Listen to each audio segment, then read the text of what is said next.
The village of Umwaba was known for its lush green hills, its vibrant markets, and the steady rhythm of life that flowed through its streets. It was the kind of place where everyone knew everyone else, where children played in the streets until nightfall, and where the community gathered every Sunday to pray together in the heart of the village. Yet in the midst of this seemingly perfect world, there was a shadow that loomed over Ngozi and Amara, two sisters who, despite their smiles, carried the silent burden of their father's rejection. Their father, Chief Okafor, had once been the pride of Umwaba, a strong and respected man whose leadership had brought prosperity to the village. But to Ngozi and Amara, Chief Okafor was a distant figure, a man who had abandoned them emotionally, if not physically. Over the years, he had grown distant, his love for them replaced by an indifference that left both sisters lost and yearning for a father's affection. The sisters had always been close, bound together by shared pain. But even their unbreakable bond couldn't fill the void left by their father's rejection. Each day they lived with a silent wound, one that neither time nor distance seemed to heal. It was a warm evening, the kind where the air hummed with the sounds of nature and the laughter of children running around in the village. Amara, always the playful one, had dragged Ngozi out of the house to join her and their friends by the river. But as they passed by the grand hut where their father lived, a familiar feeling of dread settled over Ngozi. She had seen it before, the coldness in her father's eyes, the harsh words he sometimes spoke to them, and the distance that had only grown over time. The two sisters had once been the apple of their father's eye, his pride and joy. But things had changed. There was a sharpness in his voice when he spoke to them now, an almost tangible bitterness that had begun to form after their mother's passing. She had been their mother's rock, their protector, and her death had left a gap that neither father nor daughters knew how to fill.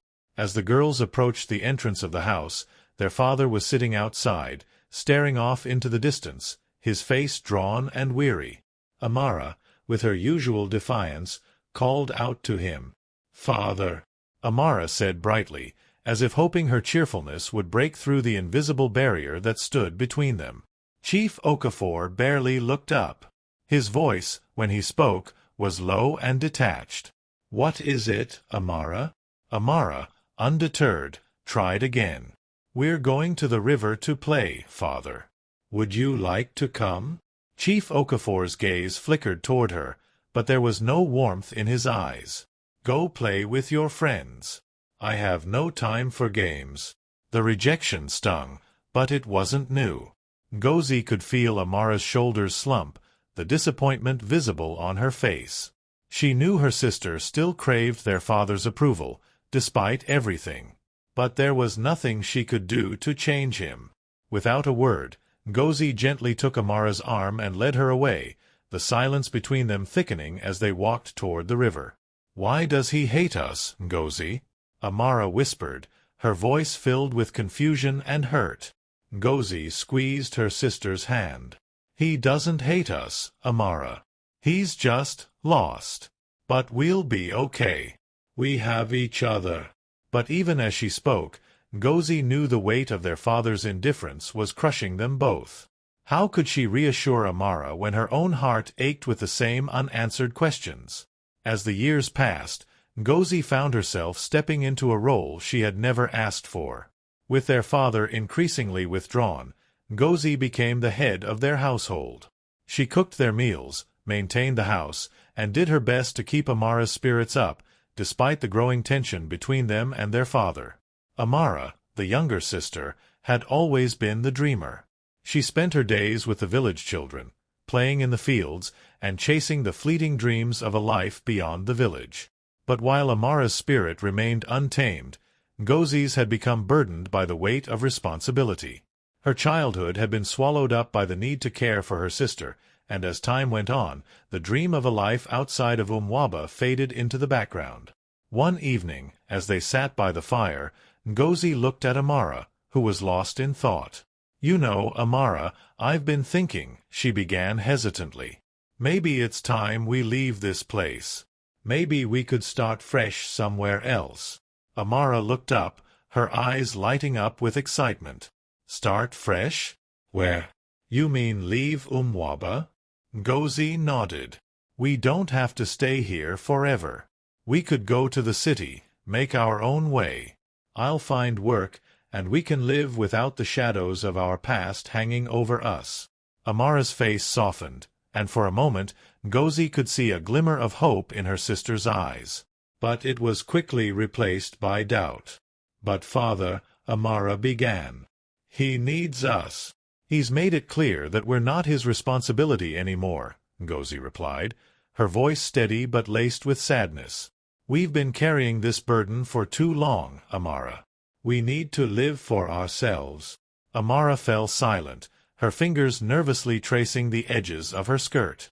"I don't know, Ngozi. What if we're wrong?" Ngozi sighed, her heart heavy with the weight of her sister's uncertainty. "I don't think we are. But we can't wait forever for him to change. We have to take control of our own lives." With Ngozi's encouragement, Amara reluctantly agreed. The two sisters began to prepare for their departure. The thought of leaving Umwaba, of walking away from their father's coldness, filled them both with trepidation, but it was also liberating. They packed their belongings, said quiet goodbyes to the few friends they had, and prepared to step into a new world. But just before they left, an unexpected visit from Chiji, a close family friend, shook them both to the core. Chiji had grown up alongside Ngozi and Amara, and he had always been a figure of comfort for the sisters. He had witnessed their pain, and he, too, had seen the gradual withdrawal of Chief Okafor. "Ngozi," Chiji said one morning, standing at the door with a somber expression, "I know you're planning to leave. But I need to tell you something." "What is it, Chiji?" Ngozi asked, her voice filled with concern. Chiji looked away, as though he was searching for the right words. "Your father. He regrets everything. He's been struggling with his choices, with the way he's treated you both. He's been drowning in guilt." Amara blinked in disbelief. "What do you mean?" "He's never said anything like that."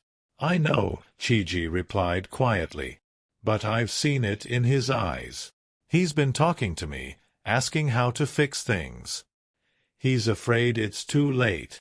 Ngozi's heart wavered at Chiji's words. Could it be true?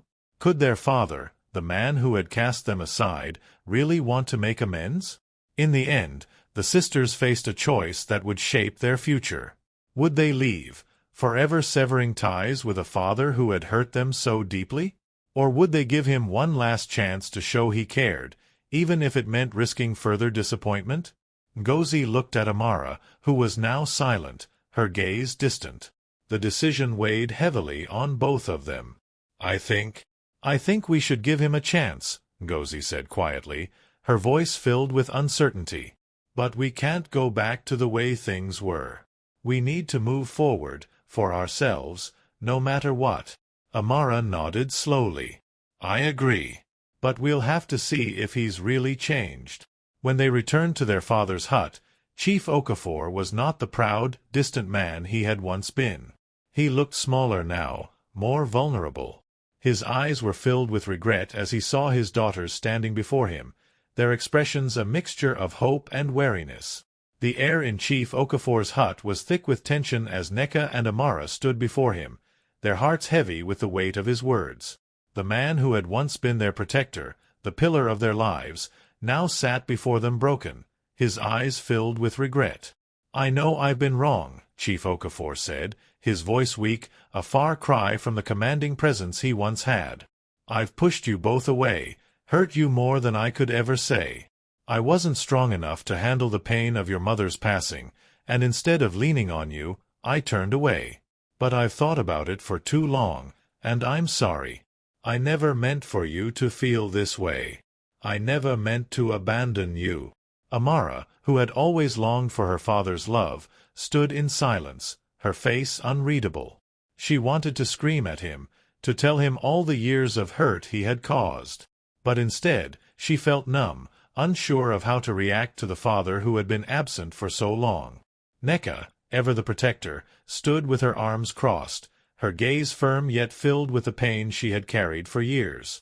She had spent most of her life trying to fill the void left by her father's rejection, trying to convince herself that she was strong enough to stand on her own. But now, standing before him, she found herself torn. Could she really forgive him for all that he had put them through? "You were the father we looked up to," Neka said softly, her voice breaking through the silence. "But you turned away from us. We had to grow up without you, without your love. Do you think saying sorry will fix all of that?" Chief Okafor lowered his head, shame clouding his features. "I don't expect you to forgive me just because I ask. I know I've lost your trust. But please, know that I am deeply sorry for the pain I've caused." Amara, who had been silent, stepped forward. "I don't know if I can forgive you, Papa," she said, her voice soft but firm. "But I do want to believe that you're trying. I don't know how to go back to being your daughters after everything." Tears welled up in Chief Okafor's eyes. "I understand. I don't expect things to go back to how they were. But I'm here now. I want to be part of your lives again, if you'll let me." The decision to forgive their father wasn't something that came easily. For both Ngozi and Amara, their father's absence had been a constant shadow, one that had shaped who they were, who they had become. 4 years, they had lived with the silent wounds of rejection, never fully understanding why he had distanced himself. But now, in this moment, they were faced with the choice: to continue living in the shadow of his abandonment, or to try and rebuild the broken relationship with the man who had once been their world. Neka looked at Amara, who was still processing their father's apology. "What do you think, Amara?" she asked quietly. "Do you think we can try?" Amara paused for a long moment, her eyes searching her father's face for any sign that he truly meant his words. Then, in a quiet voice, she said, "I want to believe him. I want to try, but I'm scared." Ngozi nodded in understanding. "Me too. But maybe we don't need to forgive him all at once. Maybe we just start by being a family again."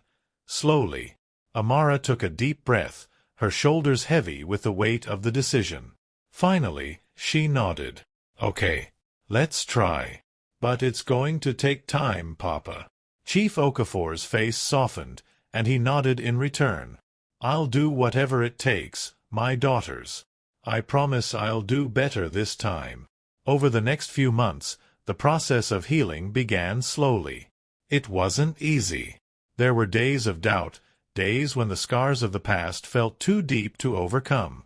But every day, they took small steps toward rebuilding their relationship. Chief Okafor, determined to prove his sincerity, spent time with both daughters, slowly earning back their trust. He was patient, understanding that he couldn't undo the years of neglect in a single gesture. Instead, he focused on the small, everyday moments, the quiet conversations, the acts of care, and the time spent together. Neka and Amara, though hesitant at first, began to open up to him again. It was a long and difficult journey, but with each passing day, they found that the wounds, while still present, became less painful. Their relationship was not the same as it once was, but it was something new, a relationship born from the ashes of their past, one built on honesty and vulnerability. Amara, in particular, found herself growing more comfortable in their new dynamic. The anger and resentment she had held for so long began to fade, replaced by a quiet hope that maybe, just maybe, their family could heal. She spent more time with her father, talking to him about her dreams, her fears, and her hopes for the future. Slowly, the walls between them crumbled. Neka, too, found peace in the process. While she had always been the protector, the strong one, she learned to lean on her father and her sister. For the first time in years, she allowed herself to heal, to release the burden she had carried alone for so long. Years later, Ngozi and Amara stood together at the edge of the village, watching the sun set over the hills. Their father had passed away years before, but the bond they had rebuilt with him remained unbroken. They had found a way to forgive, not just him, but themselves. They had healed together, and though their past would always be a part of them, it no longer defined them. As they stood side by side, looking out at the horizon, Amara turned to her sister and smiled. "We did it, Ngozi. We really did it." Ngozi smiled back, her eyes filled with gratitude and peace. Yes, we did. And now we're free. The silent wounds of their past had finally healed, and in their place, a new story was being written. One of love, forgiveness, and the unbreakable bond between sisters. The silent wounds of sisters rejected by their father concludes with a message of healing, forgiveness, and hope. Through the difficult journey of emotional abandonment and rejection, Ngozi and Amara learn that love doesn't come easily, but it is worth the fight. Their story is one of resilience, showing that, despite the scars of the past, it's never too late to rebuild what was once broken.